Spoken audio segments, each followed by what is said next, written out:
सांख्य दर्शन का यह सूत्र है, ध्यानम निर्विषयम मनः।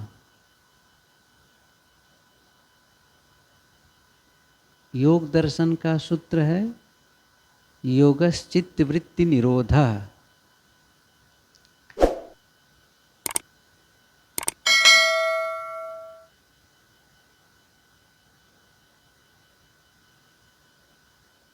निर्विषय हो जाना, ध्यानम निर्विषयम मनः, मन का निर्विषय होना। इसको थोड़ा समझें। एक है विषय से जुड़ा हुआ होना और दूसरा है निर्विषय होना। विषय का मतलब है पदार्थ, क्योंकि पदार्थों से स्वतंत्र कोई सत्ता नहीं है विषयों की। विषय पंच विषय, शब्द स्पर्श रूप रस गंध, तो ये हम ग्रहण करते हैं। किससे ग्रहण करते हैं? इंद्रियों से ग्रहण करते हैं। जैसे शब्द कान से, स्पर्श त्वचा से, रस जीभ से, रूप आँख से और गंध नाक से। इन पांचों ज्ञानेंद्रियों से हम विषयों को ग्रहण करते हैं। फिर यहाँ पर ये क्यों कहा गया कि निर्विषयम मनः? वस्तुतः होता क्या है कि इस समय हम आंखें बंद किए हैं, हाथ से कुछ छू नहीं रहे हैं, या त्वचा तो एक सबसे बड़ी इंद्रिय तो त्वचा ही है। एक पवन का स्पर्श आया तो भी स्पर्श ही है। जैसे मैंने अभी कहा कि भोजनालय के तरफ का फाटक बंद करो, वहाँ से भोजनालय से जो कुछ बन रहा है उसकी यहाँ सुगंधी आ रही है। अब नाक खुली है तो सुगंधी आ गई, तो वो ग्रहण हो गया। यहाँ का भाव यह है कि जब हम इन विषयों को ग्रहण नहीं कर रहे हैं स्थूल रूप से, लेकिन वे सारे विषयों का संग्रह वो कहाँ है? हमारे अंतस में है, इकट्ठा है।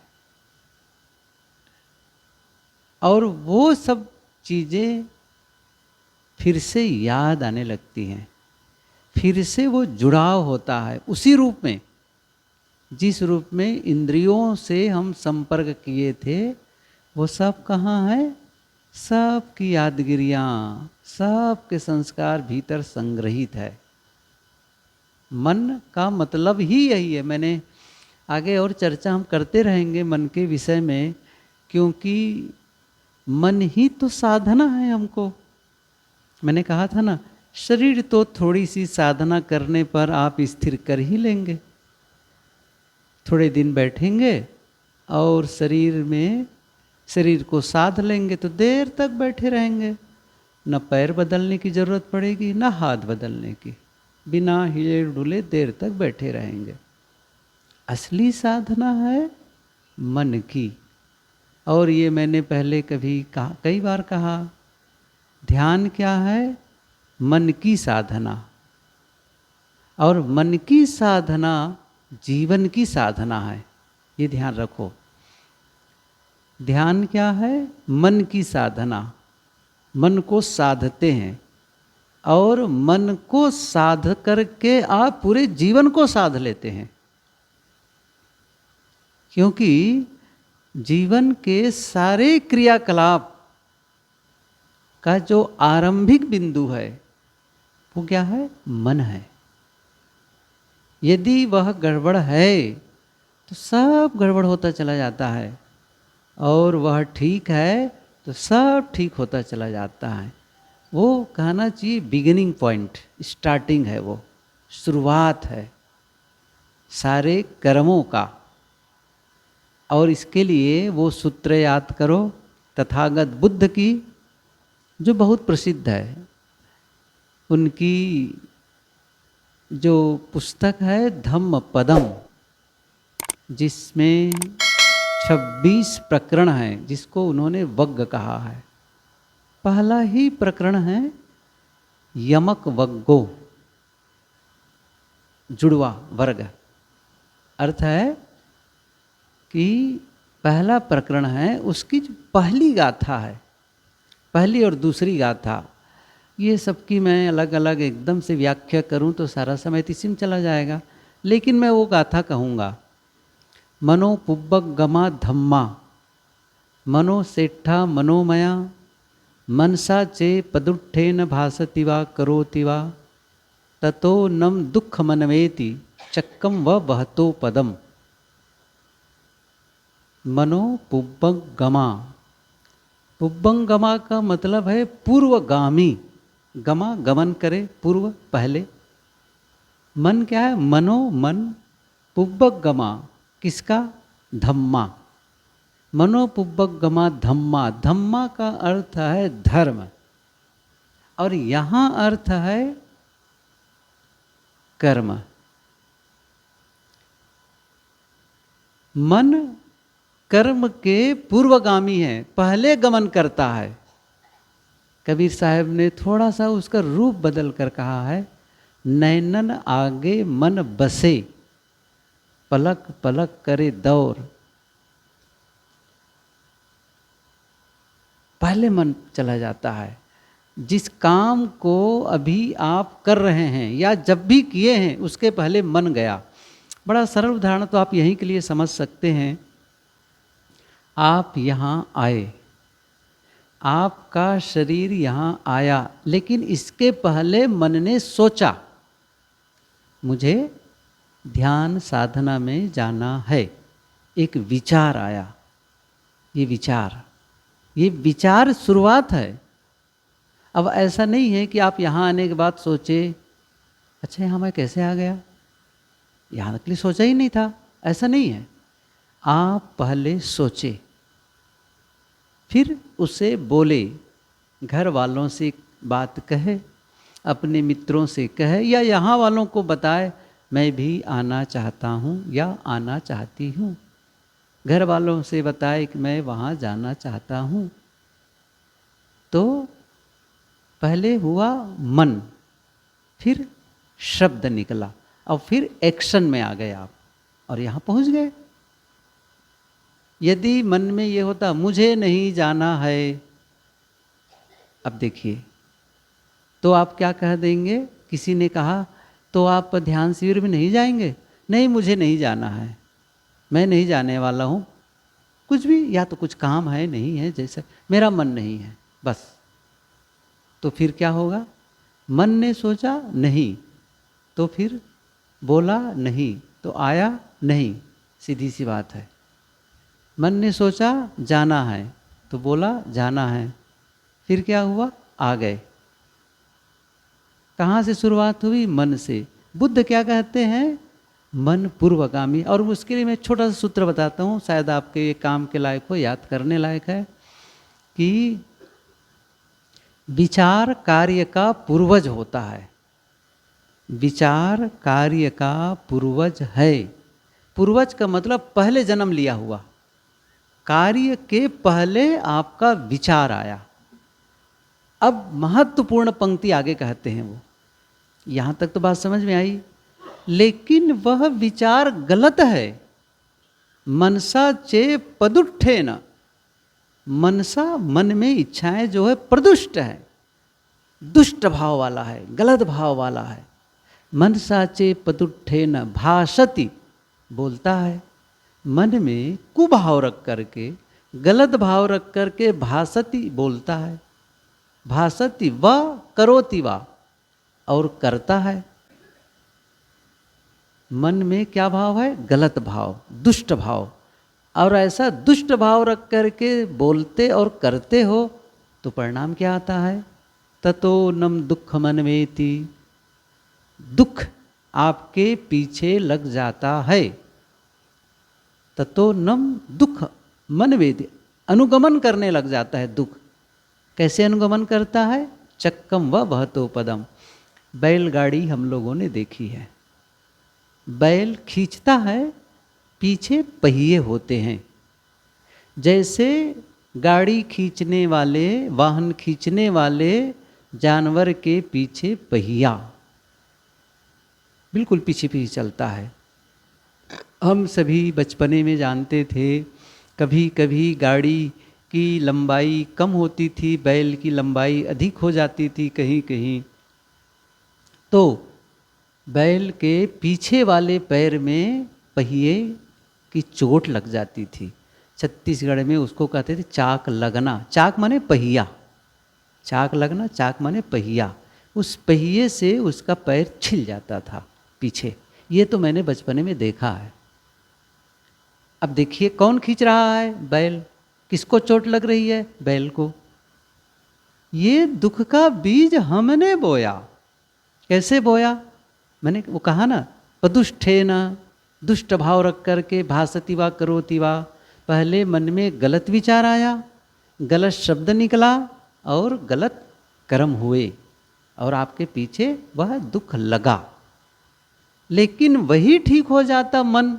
आगे आगे की गाथा में उन्होंने बात यही कही है कि मनो पुब्बगमा धम्मा मनो सेठा मनोमया मनसा चे पसन्ने न भासति वा करोति वा ततो नम सुख मनवेति छाया व अनपायनी। ये दो गाथा में ही मैं समझता हूँ सारा धम्मपदम ही आ गया है। कितनी अच्छी बात तथागत बुद्ध कहते हैं कि सुख मनवेति, यदि नहीं आपके अंदर में प्रसन्न न भासति वा, प्रसन्न भाव से, अच्छे शब्द सही शब्द क्या है उसके लिए? शुद्ध भाव से, प्रसन्न भाव से, शुद्ध भाव से आप बोलते हैं और करते हैं तो क्या होता है? आपके पीछे सुख लग जाता है। और कैसे लग जाता है? छाया व, छाया की तरह आपके साथ साथ छाया चलती है। अनपायनी, तो उसी प्रकार सुख भी आपके पीछे पीछे चलता है। अनपायनी का मतलब है जिससे कभी वियोग न हो, हमेशा हमेशा के लिए। बताइए, दुख का लगना और सुख का लगना। देखिए, दुख का लगना, या बड़े सरल शब्दों में बताऊं, दुख का आना, सुख का आना, इसके पीछे कहाँ, इसकी शुरुआत कहाँ से हुई है? आपके मन से। और इसीलिए मैंने ये कहा था, ध्यान क्या है? मन की साधना। और मन की साधना क्या है? जीवन की साधना। यदि आप अपने मन को साधते हैं, इसका मतलब है आप अपने पूरे जीवन को साधते हैं। अब वो मन कहाँ है? निर्विषयम मना, अभी विषयों का चिंतन कर रहा है, पदार्थों का, प्राणियों का चिंतन कर रहा है, पर का चिंतन कर रहा है। इसीलिए सूत्रकार क्या कहते हैं? ध्यानम निर्विषयम मनः, मन का निर्विषय हो जाना, विषय से लगाव है। जब भी आप आंख बंद करते हैं, हम सभी जैसे आंख बंद किए तो क्या होता है? ऐसा थोड़ी कि बिल्कुल शांत, आप किसी की याद नहीं, पहले तो याद आती भी नहीं है, लेकिन जैसे बंद करो तब तो फ्लो एकदम सब आने लग गई। घर, मकान, लोग, बाग, घटनाएं, सब कुछ। अब वो ऐसे भर भर शुरू। आपको लगता है क्या हो गया इसको, शांत क्यों नहीं होता है? अब देखिए उसके प्रवाह को, किससे जुड़ा है? या तो आप देखने लगते हैं या सुनने लगते हैं, कुछ भी बात करने लग गए, वो होने लग गई, सब घटनाएं याद आने लग गई। अच्छा, नहीं आ रही है, दूसरा पक्ष ये है, अब यहाँ से जाऊँगा या जाऊँगी तो क्या करना है? ये करना है, वो करना है। अब मन भी हो रहा है कि समय कब पूरा होगा, कब जाने मिलेगा, ये काम में देरी हो रही है। अब देखिए प्लानिंग कर रही है, ये क्या है? कल्पना है, ये कल्पना है। कुल मिलाकर के आप विषयों से जुड़े हुए हैं। या तो आपको कुछ दिखाई दे रहा है, या आपको कुछ सुनाई दे रहा है, या आप कुछ छू रहे हैं, कुल वो जुड़ाव है मन का। आंखें बंद है लेकिन देख रहे हैं, कान से वो शब्द नहीं है लेकिन फिर भी वो शब्द याद आ रहे हैं याद के नाते। और ये जुड़ाव आपको बाहर ले जाता है, बाहर ले जाता है, क्योंकि आप अभी पर से जुड़े हैं। ऋषि क्या कहते हैं? निर्विषयम मनः, मन का निर्विषय हो जाना, विषय चिंतन से अलग। जैसे मैंने कहा ना, योग दर्शन का सूत्र, ध्यानम नहीं, योगश्चित्त वृत्ति निरोधा। योग क्या है? चित्त वृत्तियों का निरोध, चित्त की वृत्तियां। मैं इसलिए इसको बता रहा हूँ, आप समझेंगे इसकी क्या ज़रूरत है। ज़रूरत इसलिए है कि इसको समझें कि हम सचमुच कर क्यों रहे हैं, और फिर जब समझेंगे तो उससे हम अपने आप को अलग भी कर पाएंगे, उस भेद को समझ करके कि वस्तुतः यह करना है। क्योंकि यहाँ बैठे करना क्या है, और मैं क्या कह रहा हूँ? कुछ नहीं करना है। यही तो मुश्किल है, कुछ नहीं करना, कैसे करना ही तो है। तो क्या करना है और क्या नहीं करना है, इसको भेद को समझ लेना है। वो क्या रहा है कि चित्त वृत्तियों का निरोध, चित्त की वृत्तियां, चित्त कहो मन कहो, ये एक विचार आते हैं, ये जुड़ाव होता है। वृत्तियां, वृत्त मतलब गोला, सरल भाषा तो यही है, वृत्त माने गोला। और चित्त की वृत्तियां मतलब स्मरण, ख्याल आना, ख्याल आना, बस सोचना, ये है। अच्छा, मन का मतलब ही यही होता है। ध्यान दीजिए, मन की उपस्थिति का आभास कब होगा? जब वो ख्याल करे, जब वो कल्पना करे, तभी है, नहीं तो मन ही नहीं है। उसका होना ही है यही, क्योंकि वह, जैसे हम लोग कहते हैं ना, मैं ही कहा करता हूँ कई बार, शांत मन, शांत मन जैसा कुछ होता ही नहीं है। आप ध्यान दीजिए, आप कहेंगे मेरा मन शांत हो गया, मन कहाँ से शांत होगा? मन है नहीं है वहाँ पर। फिर ऐसा नहीं कि वहाँ जैसे एक आदमी है उछल कूद मचा रहा है, बड़ा चंचल है, और एक आदमी शांत खड़ा है, ऐसा मन नहीं है कि वो शांत खड़ा है। नहीं, या तो मन है या तो मन नहीं है, सीधी सी बात है। ये मैं थोड़ा सा और बाद में क्लियर कर दूंगा, अभी इतनी ही समझ लें। मन का मतलब ही हो गया कि आप कुछ सोचते हैं, कुछ करते हैं, अब वह मन न रह जाए, वह मन की दशा जो जुड़ा हुआ है संसार में वह न रह जाए। चित्त का जो जुड़ाव है जगत से, वह जुड़ाव न रह जाए। तभी तो गुरुदेव जी ने इसीलिए पंक्ति अपनी पुस्तक में कही है, पूर्णतया कुछ न करने की दशा ध्यान है। ध्यान क्या है? कुछ न करना, न शरीर से कुछ न करना, वाणी से कुछ न बोलना, और मन से कुछ न करना। ये एक सिद्धांत है, कुछ न करना। लेकिन सीधे कुछ न करने की दशा में हम नहीं आ सकते हैं, तो क्या करना पड़ेगा? उस कुछ न करने के लिए करना है, कुछ न करने के लिए करना है अब, ताकि हम न कुछ करने की दशा में आ जाएं। कहना चाहिए रुकने के लिए चलना है, ठहरने के लिए चलना है। ये बात इसी प्रकार से, जैसे आप कबीर आश्रम में आए, अच्छा क्यों आना चाहते हैं? बैठने के लिए, ठहरने के लिए। घर से मन में क्या हुआ? मैं कबीर आश्रम करही भदर जाऊं। क्यों जाऊं? ध्यान में बैठने के लिए। ऐसा नहीं कि ध्यान में चलने के लिए, ध्यान में बैठने के लिए, ध्यान साधना करने के लिए।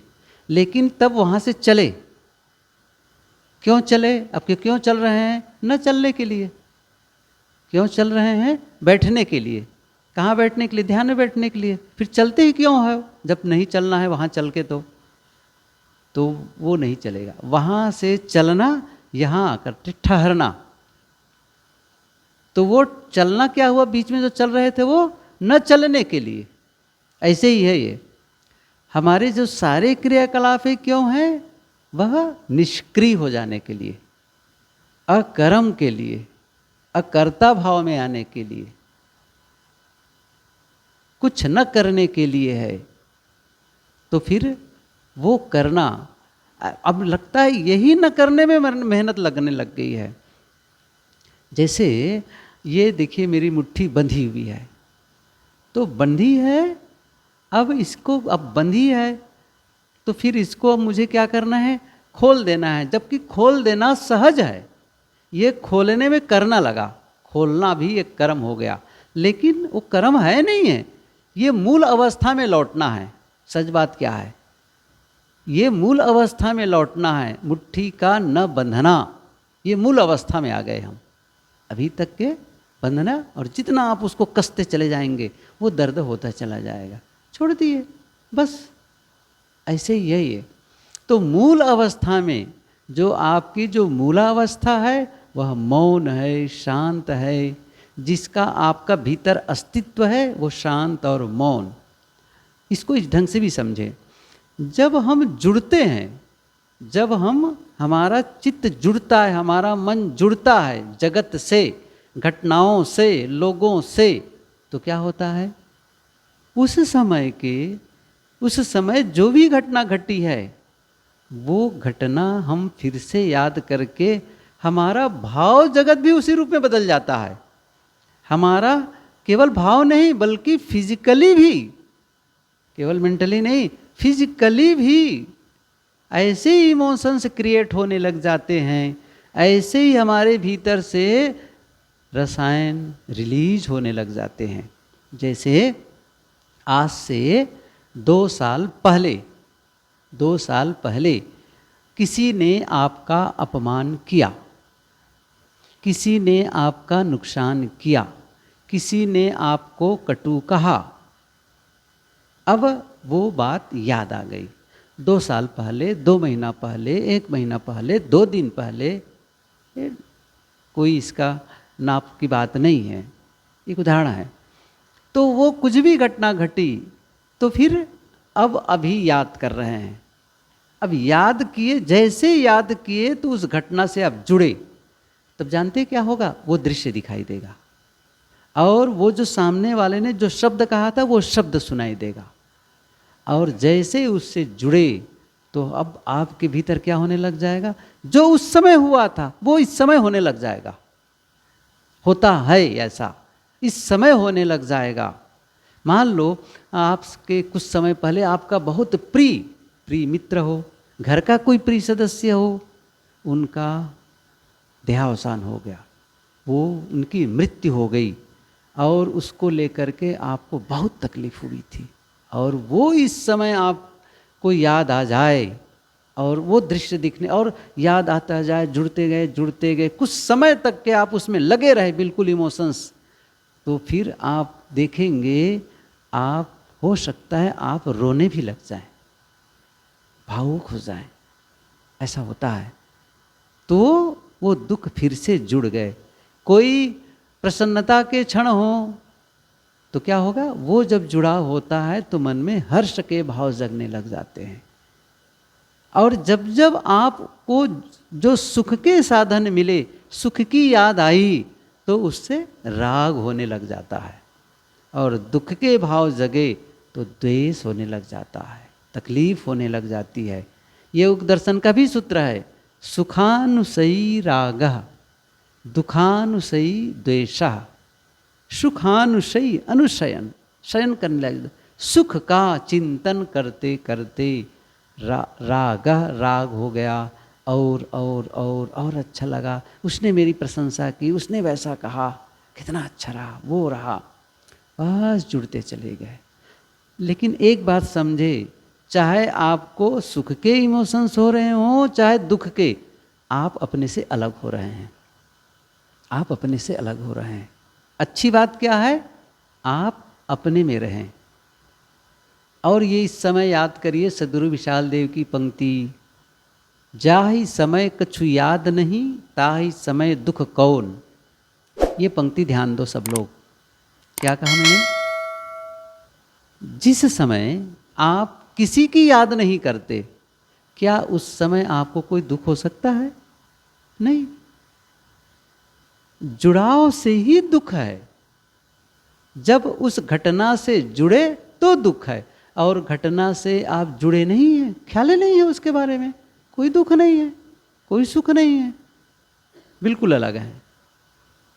तो फिर साधना का मतलब है सबसे अलग कर लेना, क्योंकि आप वस्तुतः वही हैं जिसमें कोई संसार का प्रवेश नहीं है, विषयों का प्रवेश नहीं है, बिल्कुल अलग है आप। आत्मा क्या है? असंग। असंगो अयम पुरुषः। पुरुष कैसा है? असंग, असंगतो। उस असंगता का बोध, उस अकेलेपन का बोध किससे होगा? ध्यान से होगा, साधना से होगी। इसलिए हमको करना है। तो क्या हुआ? यदि आप दुख मुक्त होना चाहते हैं तो क्या करना पड़ेगा? आपको उससे अलग होना पड़ेगा। अभी तो नहीं है दुख, भविष्य में हो, भविष्य में दुख आए उसके लिए भी। फिर से योग दर्शन का सूत्र याद आया, कहूं बड़ा छोटा सा और प्रीकर सूत्र है ये, हेयम दुखम अनागतम। और ये सूत्र मुझे न जाने कब से याद हो गए हैं। जब गुरुदेव जी योग दर्शन लिखे भी नहीं थे, पढ़ के हम लोगों को सुनाया करते थे, योग दर्शन के बारे में स्पीच देते थे, बोलते थे। उस समय से बड़ा प्रियकर सूत्र, हेयम दुखम अनागतम। जब गुरुदेव जी ये योग दर्शन का भाष्य लिख चुके, समय बीत चुका, तो कभी मैं योग दर्शन के विषय, योग दर्शन को मैं अपने संतों के बीच बोलता रहा, सुबह सुबह प्रयागराज इलाहाबाद में। तो कभी गुरुदेव जी का फ़ोन आया, कहाँ तक गए हो योग दर्शन में? ये सूत्र कहा, हेयम दुखम अनागतम। साहब हंसे, अच्छा वहाँ तक पहुँच गए? हाँ, हेयम दुखम अनागतम। क्या है इसका अर्थ? अनागत, आगत आया हुआ, अनागत जो अभी आया हुआ नहीं है। तो जो दुख आया नहीं है वह त्याज्य है। हेयम त्याज्य है, दुखम दुख, दुख त्याज्य है। कौन सा दुख? जो आया नहीं है। इसका क्या मतलब है? अरे जो आया ही नहीं उसको कैसे त्याग करोगे? इसका मतलब तो यह भी हो गया, उस दुश्मन को भगा दो जो अभी आया नहीं है। कैसे भगाओगे जो आया नहीं है? इसका मतलब है भविष्य में आ सकता है, भविष्य में। तो तरीका कैसे आता है भविष्य में दुख? वर्तमान की गलतियों से। ध्यान दीजिए, भविष्य में दुख मिलेगा, सुख मिलेगा, कैसे मिलेगा? आज जो करेंगे। आज यदि आप विषयों से जुड़ते हैं, गलत करते हैं, इसके परिणाम में आने वाले दिनों में आपको दुख मिलेगा। तो भविष्य में दुख ना आए तो क्या करना है? अभी आप ठीक कर लें उसको, अभी कुछ ऐसा करने लग जाएं कि भविष्य में दुख ना आए। हेयम दुखम अनागतम। तो जो दुख नहीं आया है उसको भी त्याग दो। बड़े सरल भाषा में क्या है? आप यह काम करो कि जिससे आपका दुख का निर्माण न हो। और उसके आगे के सूत्र में उन्होंने क्या कहा है? दुख क्या है? दृष्ट दृश्यो हेय हेतु। ये गजब का सूत्र है, ये भी है। दृष्ट दृश्यो हेय हेतु। जो दृष्टि का, दृष्टा का दृश्य से जुड़ाओ, वही हे त्यागने योग्य है। मतलब हमारा जो विचार है, हमारा जो मन है, जब वो जगत से जुड़ता है, दृष्ट दृश्यो हेय हेतु, जो दृष्टा का दृश्य से जब जुड़ाव होता है वही त्यागने योग्य है। जब वो दृष्टा दृश्य से जुड़ेगा नहीं, अब दृश्य का मतलब केवल रूप नहीं, दृश्य का मतलब है विषय। दृश्य का मतलब है वो रूप हो, गंध हो, शब्द हो, स्पर्श हो, कोई भी हो, किसी भी प्रकार से जुड़ाओ, वही त्याग दो। ये फिर ध्यान की बात आ गई। इसका मतलब है आप अपने आप को मन से अलग कर लें, भीतर से मौन हो जाएं, शांत हो जाएं। कैसे होगा? साधना से। क्रम से होगा ये। और इसी के लिए चर्चा हम कर रहे हैं। मैंने क्या कहा था, शुरुआत कहाँ से करेंगे? आपका मन तो सीधे आप उसे कहो चुप तो चुप नहीं होने वाला है। मन से कहो मत सोचो, ऐसा नहीं होता है। आप किसी व्यक्ति को पसंद नहीं करते, आपने कहा आप चले जाओ, हट जाओ यहाँ से, और थोड़ा वो अकड़ू स्वभाव का है, मैं नहीं जाऊँगा, अच्छा ठीक है तुम बैठे रहो मैं चला जाता हूँ, तो अलग तो हो ही गया, अंतर तो हो ही गया। लेकिन मन से कोई विचार आया और वो विचार आपको पसंद नहीं है, आपको वो तकलीफ दे रहा है, आप कहते हो मन से हटाओ यहाँ से, वो विचार मत आना। तो करके देखो जरा से, जितना भगाओगे उतना ही आएगा वो। ये मन का बड़े विचित्र मामला है, जितना उसको भगाओगे उतना ही आएगा। इसीलिए यहाँ पर कहा जा रहा है मन से लड़ो मत, मन से लड़ो मत, मन को मत कहो चुप रहो ये करो। थोड़ा सा उसको डाइवर्ट किया जा रहा है, उसको सिखाया, प्रशिक्षित किया जा रहा है। क्या कर रहा है? प्रशिक्षण। और क्या प्रशिक्षण? उसे जागरूक बनाओ, होशपूर्ण। अभी तो बेहोशी में है, कुछ भी सोचता है बेहोशी में। आप देखो ना, कुछ भी आप अभी बैठते हैं 1 घंटे के लिए, आधे घंटे के लिए, जितने के लिए, आपको क्या लगता है? कुछ भी तो सोचा चला जा रहा है, बिला वजह की बातें। आप यदि प्रश्न करें अच्छा इस समय क्यों सोच रहे हो उसको, क्या कहेगा? कोई मतलब ही नहीं है सोचने का। मान लो यहाँ बैठे हैं, अब घर के बारे में याद कर रहे हैं, चौका बर्तन की याद आ रही है, गाय बैल की याद आ रही है, लोगों की दुकानदारी की याद आ रही है, रिश्तेदारी की, अभी तीजा में क्या क्या हुआ, किन किन से मिले थे, क्या क्या पकवान के, सब याद आ रही है। अब तो बीत गया ना, गड़े मुर्दे क्यों खोद रहे हैं, लेकिन मन खोद रहा है। उसे कहते भाग जाओ, नहीं भागता है।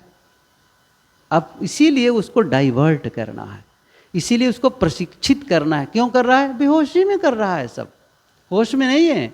जैसे होश में आए, क्या कर रहे हो, वो चुप हो जाएगा, शांत। ये हम आगे करेंगे। अभी क्या कर रहे हैं? विचारों, मन से कहा गया श्वास को देखो, मन से कहा गया श्वास को देखो। अभी क्या देख रहा है? दुनिया देख रहा है। दुनिया मत देखो, श्वास को देखो, सीधी सी बात है। श्वास को देखो, यहाँ आ जाओ। अभी बाहर है, अभी कहाँ चला गया है? गांव में चला गया, घर में चला गया, दुनिया में, वो पता नहीं कहाँ कहाँ चला गया है। कहाँ कहाँ? अरे मत जाओ इधर उधर, यहाँ आ जाओ। कहाँ आ जाओ? जहाँ हो वहाँ आ जाओ। कहाँ हो? यहाँ बैठे हो। तो कौन है माध्यम आने का? सांस। क्योंकि सांस आप कहाँ ले रहे हैं? ऐसा थोड़ी कि सांस आप यहाँ बैठे और घर में सांस ले रहे हैं, ऐसा नहीं होगा। ऐसा नहीं कह सकते कल तक मैं सांस लेता रहा, ऐसा भी नहीं है। सांस कब ले रहे हैं? अभी ले रहे हैं, सीधी सी बात है।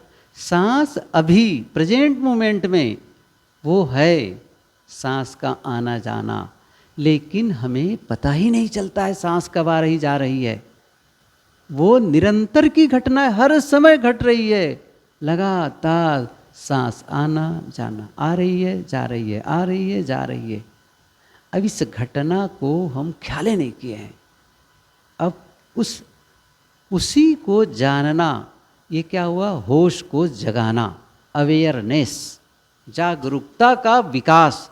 मैं थोड़े में कहूँ तो क्या हो जाएगा? जागरूकता का विकास। ये जो सांस देखने का मतलब जागरूक होते हैं, होश में आते हैं। और ये होश में आने लगेंगे तो विचारों को भी आप देख पाएंगे। तो प्रारंभ तो यहीं से करना होगा, प्रारंभ यहाँ से करना होगा। किससे? श्वास को देख लेंगे। श्वास की साधना इसलिए जिसको कहा गया क्रिया योग, ये चीज़, सारे सूत्र बहुत ही प्रियकर होते हैं योग दर्शन के। कभी आपको अवसर मिले तो पढ़ें आप। ये तो क्रिया योग बात आई है वहाँ पर कि कैसे वह क्रिया जो योग में सहायक हो तो वो करना है। तो ये क्या है? स्वर योग। क्रिया योग के कई अलग अलग आधार दिए हैं। स्वर योग, दृष्टि योग, बिंदु योग, नाद योग, साकार योग। सब कुछ झंझट छोड़ो, कितने मुलझे रहेंगे। सीधी सादी बात है, स्वर, श्वास, बस। जैसे मैं कहूँ कि साकार योग, साकार योग मतलब ये होता है कोई चित्र, किसी महापुरुष, जैसे कोई कबीर के उपासक हों तो क्या करेगा? कबीर साहब के चित्र की याद करेगा, या फिर अपने गुरु की याद करेगा, बुद्ध वाला बुद्ध की याद करेगा, राम और कृष्ण के लोग मानने वाले राम कृष्ण की याद करेंगे, शिव उपासक शिव की याद करेगा। कल्पना है, वो कल्पना है। किसी की याद करते हैं, मन में एक इमेज खड़ा करते हैं, लेकिन श्वास कल्पना नहीं है, श्वास तथ्य है, सत्य है, घटना है। उस सत्य से जुड़ाओ। सत्य को पाना है तो सत्य का आधार चाहिए। सत्य को पाना है तो सत्य का आधार चाहिए। वो आधार किसका ले? श्वास का। और श्वास की बड़ी बात क्या है? वो बाहर भी आती, अंदर भी जाती। कौन है वो? उस पर आप सवारी करो, उस पर आप सवारी करो। जैसे घोड़े पर सवारी, तो बैठे, हाथी पर सवारी, गाड़ी पर सवारी। अब क्या सवारी करनी? सांस पर। इसका मतलब सांस जब अंदर जाए अंदर, सांस बाहर आए बाहर। ये जुड़ाव श्वास से।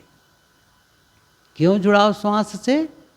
श्वास से क्यों जुड़ाव? फिर से याद करें, मैं फिर से कह रहा हूँ, आगे जो महत्वपूर्ण बात बताने जा रहा हूँ। श्वास से क्यों जुड़ाव? क्योंकि श्वास आप वर्तमान में ले रहे हैं। और मन की क्या स्थिति है? मन की स्थिति है स्मृति और कल्पना। या तो वो पुरानी बातों को अतीत में चला जाता है, भूत में चला जाता है, या फिर वो भविष्य में चला जाता है। वह वर्तमान में नहीं रहता है। ये ध्यान दो, वर्तमान में नहीं रहता है। और साधना क्या है? वर्तमान में रहना। सद्गुरु श्री पूरण साहेब जी की ये पंक्ति है, भूत भविष्य सब देहु बहाई, वर्तमान में बरतो भाई। भूत भविष्य देहु बहाई, बहा दो, छोड़ दो। कहाँ रहो? वर्तमान में बरतो। वर्तमान एकदम क्षण पल। बस आपको मैं कैसे बताऊं इसके बारे में, फिर भी बताता हूं। जैसे मैं एक शब्द कह रहा हूं राम, ध्यान देना, रा, फिर उसके बाद ठहरूंगा, तभी मैं कह पाऊंगा, नहीं तो क्या होगा? रा आ हो नहीं कर, रा फिर विश्राम फिर माँ। ये बात समझ में आ रही है? आप भी लिखेंगे तो क्या करेंगे? रा अलग, माँ अलग। अब वो बीच में लाइन जुड़ी है, बात सही है, लेकिन रा लिखे फिर क्या करें? माँ। तो बीच की जगह क्या है? जैसे आपने रा कहा और रुके, वो अतीत हो गया। और जब तक नहीं कहे माँ तब तक वो भविष्य है, और जैसे माँ कहे वैसे वो अतीत हो गया। तो रा कहे और माँ कहने के पहले ये क्या हो गया? ये बीच की जगह है। कहने का मतलब है कि आपका मन क्या कर रहा है? या तो अतीत में जाता है या फिर भविष्य में जाता है। वर्तमान में कोई विचार नहीं है। वर्तमान निर्वात, निर्विचार, वो निर्विचार की दशा है।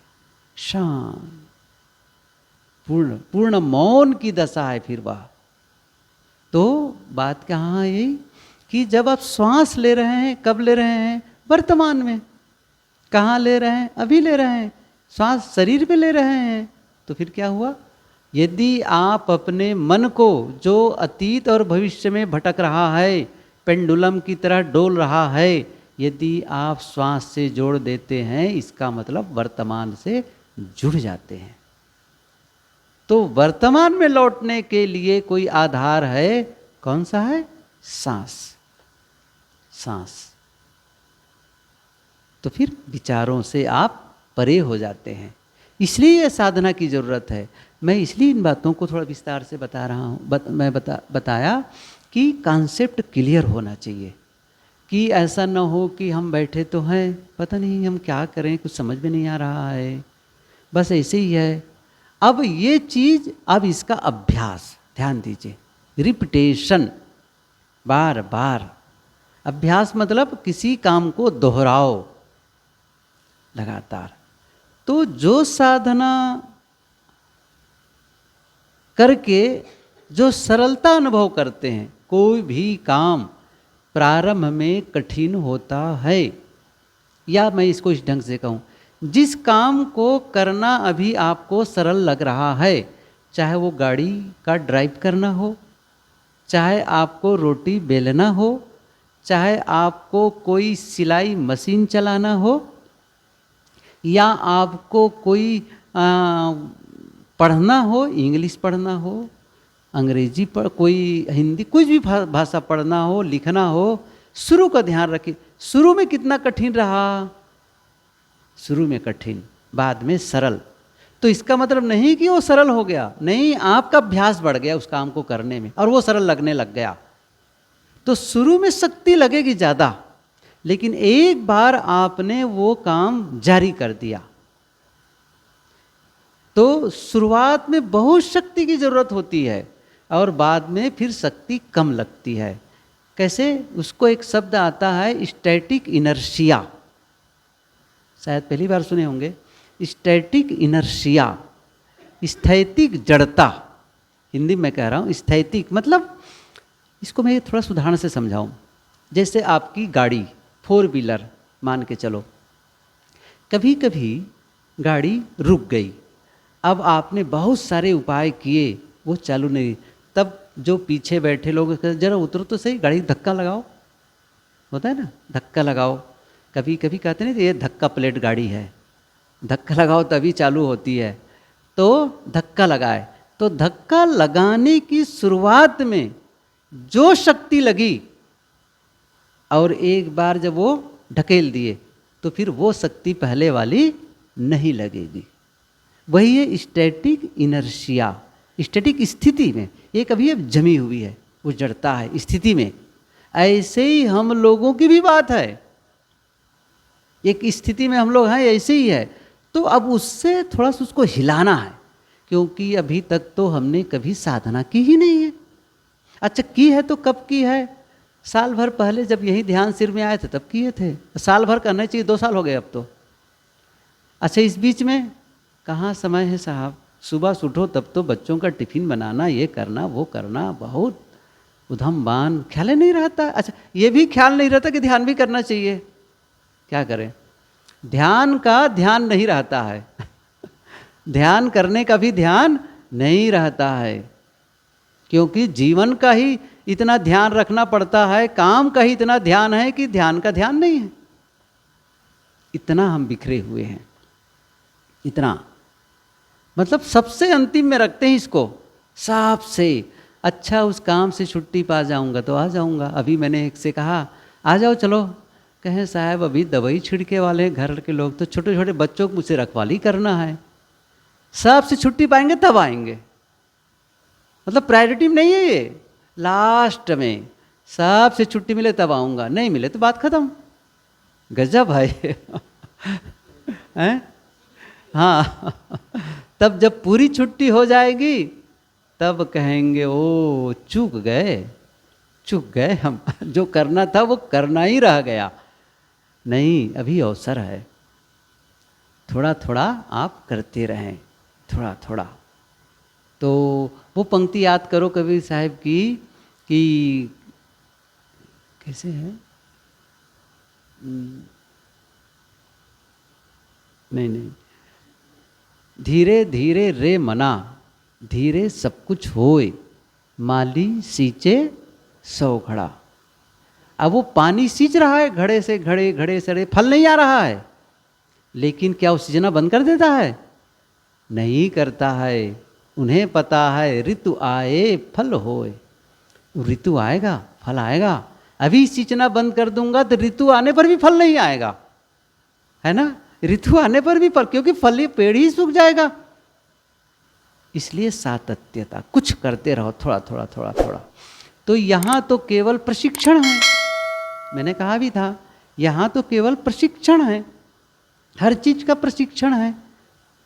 वो सारे प्रशिक्षण हमको लेना है, यहाँ केवल समझ पैदा करनी है, और इस समझ को हमें वापस घर जा कर के उपयोग करना है। तो अभी थोड़े में मैं जितना कहा उसको समराइज करूँ मैं कि क्या है, कुछ न करना। अभी मन विषयों का चिंतन करता है, अतीत को स्मरण करता है, भविष्य की कल्पना करता है। उससे हमें लौटना है, वापस आना है। कहाँ आना है? अपने आप में। सीधी सी बात है, जहाँ हम हैं हमारा घर, असली घर यही है, असली घर। और मैंने कहा भी था, बैक टू होम, घर की तरफ वापसी। अभी कहाँ है? बाहर, विषयों में बाहर भटक रहे हैं। वापस भीतर अंतस में आ जाओ। किसके माध्यम से? सांस के माध्यम से। तो बाहर से आप शरीर से शांत और वाणी मौन, मन से कहो शांत। न शांत हो पाते हो तो आप सांस के साथ जुड़ो, ताकि सांस की गतिविधियों के माध्यम से आप बाहर के जुड़ाव से आप अलग होंगे, डिस्कनेक्ट होंगे। और मैंने कहा था, साहेब की वाणी याद की थी, जाहि समय कछु याद नहीं, ताहि समय दुख कौन।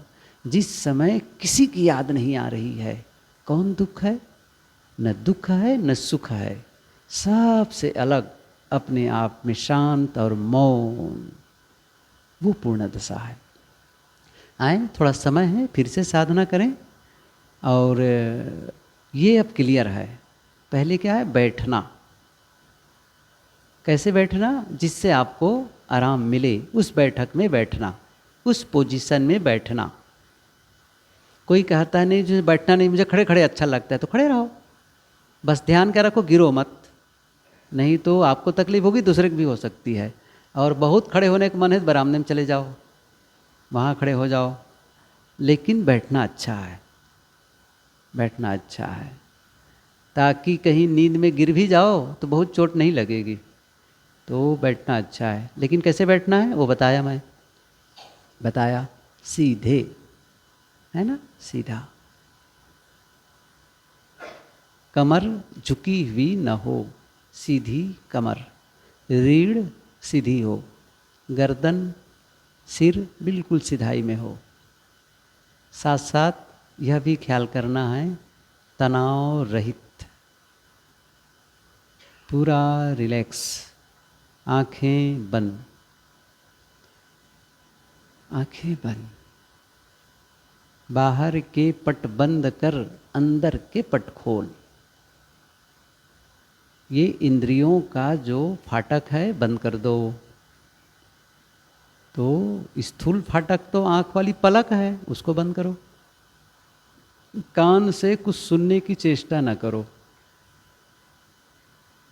जो आवाज आ जाए उसको स्वीकार करो, एक्सेप्ट, उसका विरोध ना करो, एक्सेप्ट करो, स्वीकार भाव। सांस आती है जाती है, बस शांत। इस भाव के साथ मैं ध्यान में प्रवेश करके रहूँगा, मैं कर सकता हूँ। और कुछ नहीं चाहिए कि भाव दशा। बहुत सुनहला अवसर है, एकदम बढ़िया मौसम है, प्रकृति की पूरी अनुकूलता है, शांत वातावरण और भीतर मौन, शांत, कुछ नहीं चाहिए, शांत, पूर्ण मौन, शांत, एकदम सन्नाटा हो, शांत। मैं अकेला हूँ, महसूस करें सभी, मैं अकेला हूँ, शांत हूँ, पूर्ण निष्काम अवस्था, कुछ नहीं चाहिए। सबसे अलग अपने आप में शांत,